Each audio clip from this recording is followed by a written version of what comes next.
I have another special award for a very special player.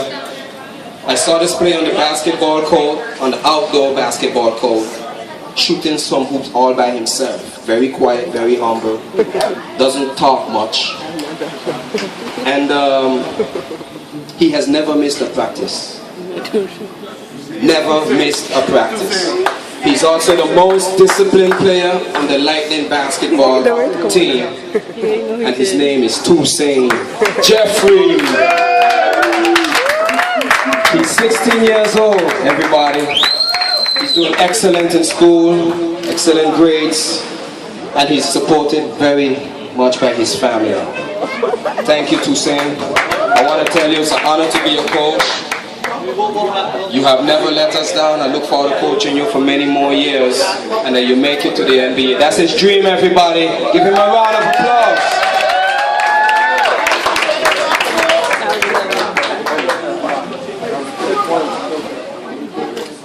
How y'all feeling tonight?